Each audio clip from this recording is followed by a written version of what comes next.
अगला है श्यामपट्ट कौशल। श्यामपट्ट कौशल का जो अर्थ है पहले सबसे पहले देखते हैं। इसको क्या बोलते थे पहले, चौक बोर्ड के नाम से जाना जाता है, यानी इसमें एक चौक है एक बोर्ड है, दोनों का प्रयोग किया जाता था। फिर क्या हो गया, वर्तमान समय में इसको श्यामपट्ट नाम से बोलते हैं, चाहे आप इसके ऊपर पेन से भी आप लिखो तो भी ये क्या हो गया, ब्लैक बोर्ड ही कहला रहा है।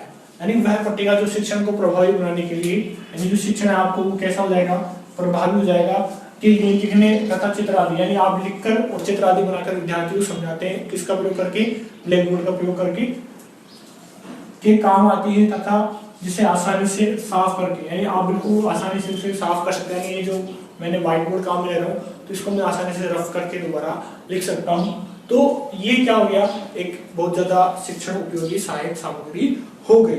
ठीक है, अब हम देखते हैं श्यामपट्ट के जो प्रकार है, टाइप्स ऑफ ब्लैक बोर्ड, यानी श्यामपट्ट के जो प्रकार है कौन कौन से।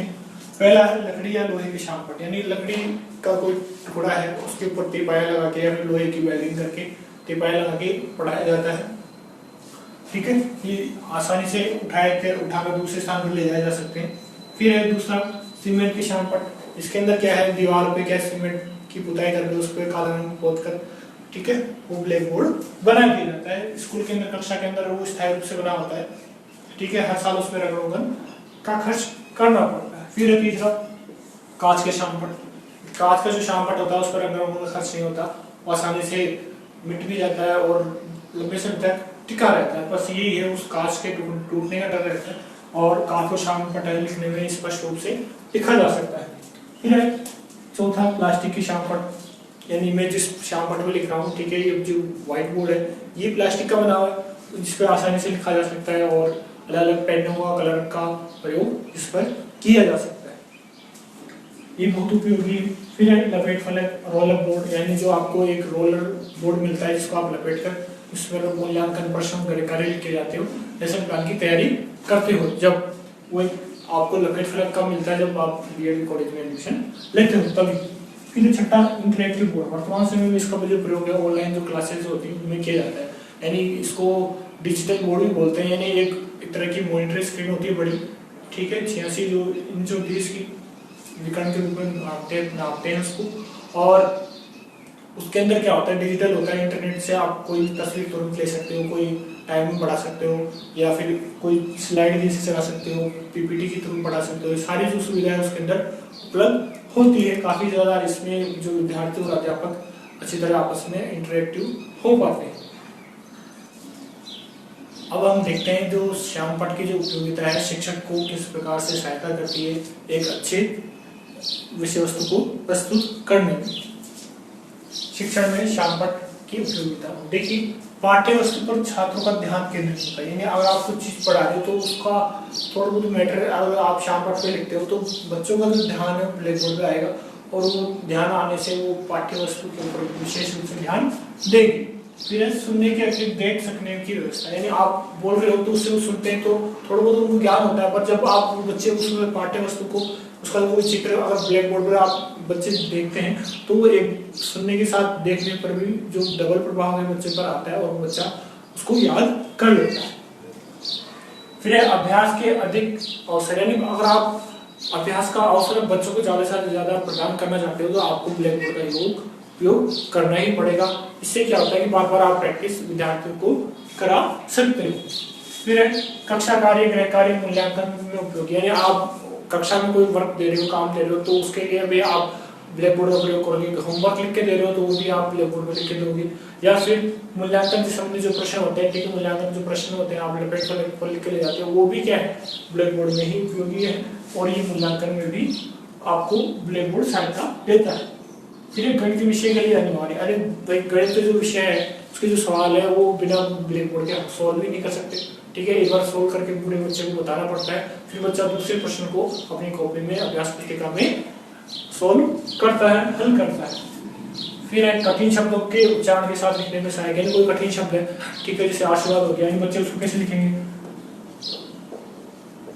आशीर्वाद, ठीक है, उनको पता लग जाएगा कि रे कहाँ लगेगा और ई की मात्रा कौन सी आएगी, तो वो क्या हो गया, तो कठिन शब्दों को उच्चारण के साथ लिखोगे तो बच्चों के समझ में भी आ जाएगा कि कौन सी मात्रा कहाँ लग रही है और कैसी लग रही है, और ये क्या है ब्लैक बोर्ड आपके लिए सहायता प्रदान करता है विद्यार्थियों को और आपको। फिर है सारणी या टेबल के माध्यम से समझाने में सहायक, कोई सारणी है अब उसको कैसे समझाना है तो उसके लिए आपको सारणी ब्लैक बोर्ड पर बनानी ही पड़ेगी, तब भी बच्चों को आप समझा पाते हो। ठीक है, फिर विद्यार्थी उत्तर को शाम पर लिखना क्या है, पुनर्मूल्यन देना जैसा हो गया। यानी विद्यार्थी ने कोई प्रश्न का उत्तर दिया तो आप उसको ब्लैक बोर्ड पे लिख देते हो। तो और जो विद्यार्थी होते हैं उनके लिए भी ये होता है कि अगर मैं उत्तर देता तो मेरा भी उत्तर ब्लैक बोर्ड पर गुरुजी ये सर लिख देते, इसलिए वो क्या हो गया, एक तरह के पुनर्मूल्यन हो जाता है विद्यार्थी के लिए। जैसे कोई विद्यार्थी सही उत्तर देता है तो आप उसको उत्तर ब्लैक बोर्ड पर लिख देते हो, तो वो क्या है, उसके लिए पुनर्मूल्यन देना जैसा हो जाता है। फिर पाठ्य वस्तु के व्याख्यात्मक बिंदुओं को लिखकर ध्यान आकर्षित करना। यानी आप कुछ चीज पढ़ा रहे हो, ठीक है, शिक्षण बिंदु होंगे आपके, ठीक है, 3 शिक्षण बिंदु होते हैं आपके कम से कम एक लेसन प्लान में। तो उन शिक्षण बिंदुओं को आप व्याख्यातित करते हो, व्याख्यान करके उनको समझाते हो। तो उन बिंदुओं को आप ब्लैक बोर्ड पे लिखोगे तीनों, तो वो क्या हो गया, बच्चे उन पर ध्यान देंगे और वो उसके बारे में जल्दी से जल्दी याद कर पाएंगे। फिर सभी कौशलों में शिक्षक की सहायता करते हैं। जितने भी जो शिक्षक है, जितने भी शिक्षक है वो अपने जो शिक्षण कौशल है उनका विकास करने के लिए जो भी क्लास में अंदर व्हाइट बोर्ड है, ब्लैक बोर्ड, उसका उपयोग करके सभी शिक्षण कौशल उनका उनके विकास में प्रयोग में लाते हैं।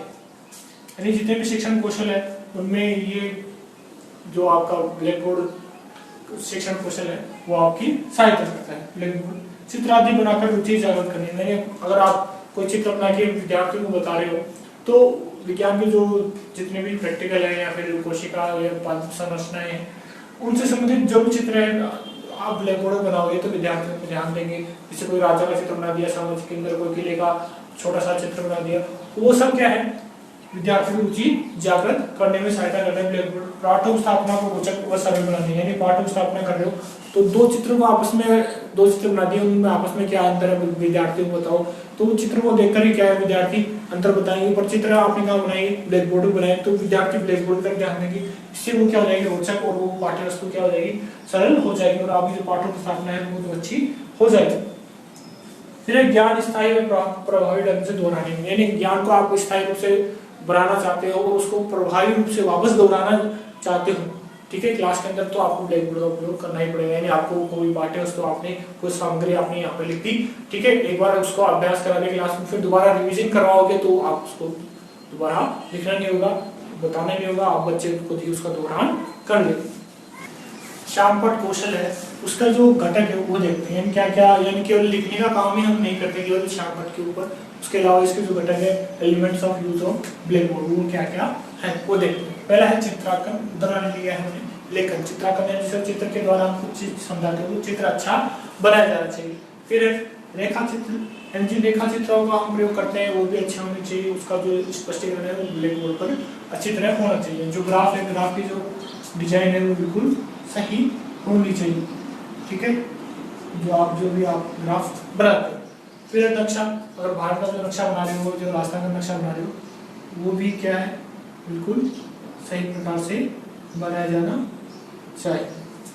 फिर है कोई सारणी या टेबल बना रहे हो, ठीक है, उसका जो तरीका है वो भी आपका अच्छा होना चाहिए। उसको प्रभावी रूप से बनाने के लिए आपको बार बार अभ्यास किया जाना चाहिए। फिर लेखन में देखिए, लेखन में हमने लिया है लेखन की स्पष्टता और शामपट की सूचना। देखो लेखन की स्पष्टता में क्या है, अक्षर क्या होने चाहिए आपके बिल्कुल स्पष्ट होने चाहिए। जैसे राम लिखा है तो वो राम ही होना चाहिए, वो यम नहीं होना चाहिए, ठीक है। यानी जो लिखने की जो लेख अक्षरों की जो स्पष्टता होनी चाहिए बिल्कुल बच्चे अच्छी तरह उनको समझ पाए। फिर है अक्षर दूरी समान, यानी अक्षर हो गया जैसे राम और यम लिखा, इनकी जो दूरी है इसके अंदर एक दोबारा आप मैं लिख लूँ या रह लिख लूँ, एक अक्षर आ जाना चाहिए, इतनी इसमें क्या होनी चाहिए, आपस में दूरी होनी चाहिए।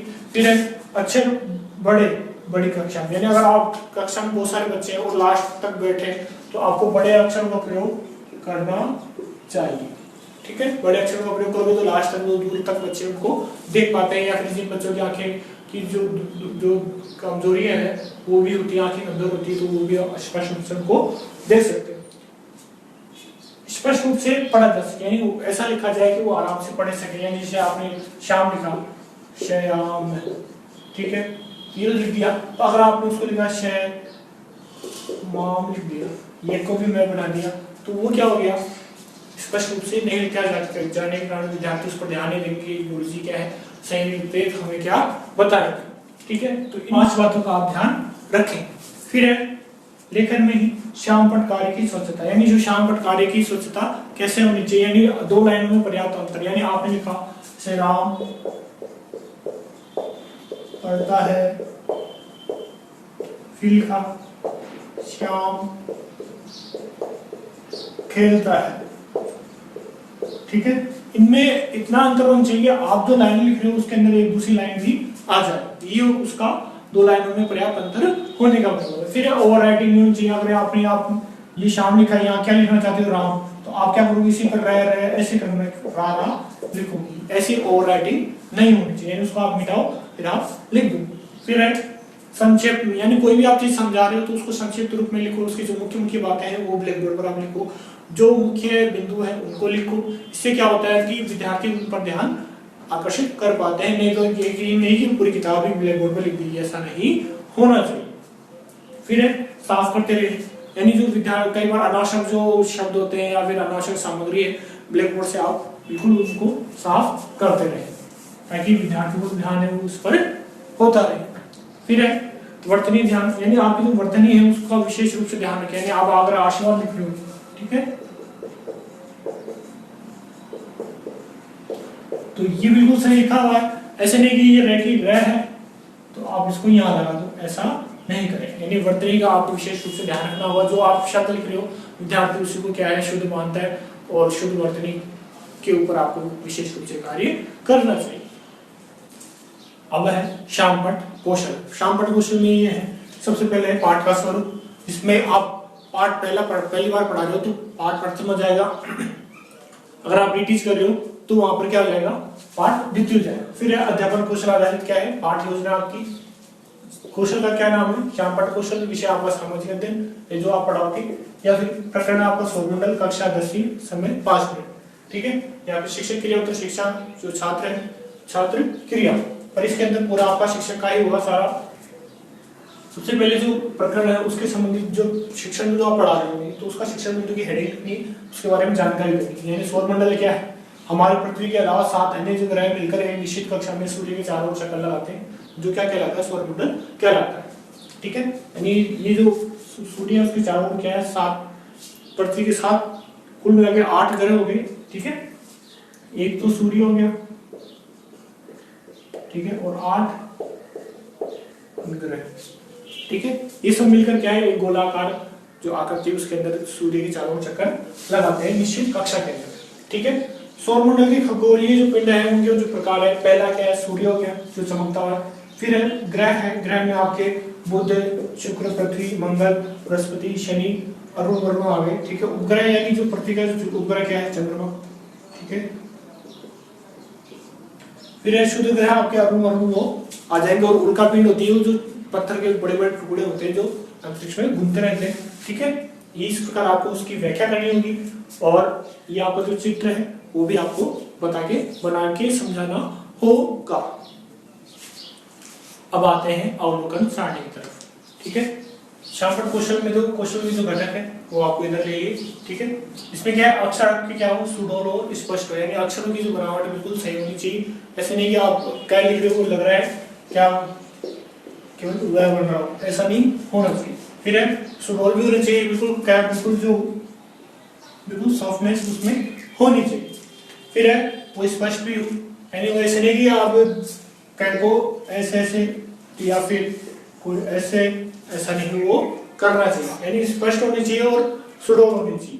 फिर है अक्षरों का आकार की समानता, यानी अगर आप राम लिख रहे हो तो दोनों में क्या है बिल्कुल जो बनावट है, शिरोरेखा है, 2 स्तंभ रेखा है, दोनों क्या है समान होनी चाहिए। ऐसे नहीं आपने ये तो ये राम ऐसे लिख रहे हो, ऐसा नहीं होना चाहिए। फिर है वाक्यों की संक्षिप्तता व सुस्पष्ट, यानी ऐसे नहीं पूरा पैराग्राफ ब्लैक बोर्ड में लिख रहे हो, ऐसा नहीं होना चाहिए। वाक्य क्या संक्षिप्त होने चाहिए और सुस्पष्ट होने चाहिए, बच्चे थोड़े बहुत में ही सब कुछ समझ में आ जाए उनके, यानी गागर में सागर बनना जैसा होना चाहिए। फिर है व्याकरणिक शुद्धता, यानी व्याकरण में संबंधित जो त्रुटियां हैं वो आप नहीं करें। ठीक है, ये आप ध्यान रखें। फिर है विषय वस्तु की क्रमबद्धता, यानी आप जो पढ़ा रहे हो क्रमबद्धता उसमें होनी चाहिए, यानी आप पहले अर्थ दे रहे हो उसके बाद परिभाषा दोगे, ऐसे नहीं कि आप सबसे पहले उसकी विशेषता बताओगे फिर आप अर्थ समझाओगे, ऐसा नहीं होना चाहिए। फिर है मुख्य बिंदुओं एवं शब्दों का रेखांकन, यानी कोई महत्वपूर्ण बिंदु है, ठीक है, जो भी अगर आप पढ़ा रहे हो तो उससे संबंधित, जैसे सौर मंडल पढ़ाया, ठीक है, उससे परिचित होगी, तो परिचय के नीचे या फिर सौर मंडल के नीचे अंडरलाइन आपको करनी होगी, या कोई महत्वपूर्ण जो शब्द आ गया, जैसे शुद्ध ग्रह आ गया, तो शुद्ध ग्रह को आपको अंडरलाइन करना होगा। इससे क्या बच्चों का ध्यान उस तरफ जाएगा और वो उसकी तरफ आकर्षित होते हैं। फिर हम पाठ के साथ साथ रेखा चित्रों, चित्रों का विकास व निर्माण, यानी पाठ के साथ साथ क्या है, आपको क्या करना होगा, जो नीचे जो सौर मंडल का जो चित्र बनाया था और उधर वाला, दोनों क्या है साथ साथ ही पाठ के साथ ही बनाना पड़ता है। फिर है रंगीन चौक का प्रयोग, यानी कई बार क्या है कि कोई जैसे जीव विज्ञान वाले जो सब्जेक्ट्स हैं या फिर कोई भी आप रंगीन चौक प्रयोग करते हो तो विद्यार्थियों को ध्यान रंगीन चौक की तरफ ज्यादा जाता है, नहीं कि ब्लैक चौक की तरफ या व्हाइट चौक की तरफ। इसलिए जो रंगीन चौक है उससे आप अगर सूर्य का निर्माण करोगे, पृथ्वी का निर्माण करोगे, ठीक है, तो वो अच्छा लगेगा बच्चों को। फिर है शिक्षणकर्ताओं के नाम इधर बारंबारता मिनटों में। फिर है मूल्यांकन जो सूची है इसमें सामान्य 0, 1, अच्छा, 2, 3, 4, बहुत अच्छा, 5, 6, ठीक है, वो तो आपके मूल्यांकन होगी। यहाँ पे आपके हस्ताक्षर सहपाठी परिवर्तित, यानी आपके साथ वाले जो विद्यार्थी है, जो छात्र अध्यापक है, वो यहाँ पे साइन करेंगे और यहाँ पे आपके हस्ताक्षर विषयाध्यक्ष, यानी जो आपके टीचर है वो यहाँ पर साइन करेंगे।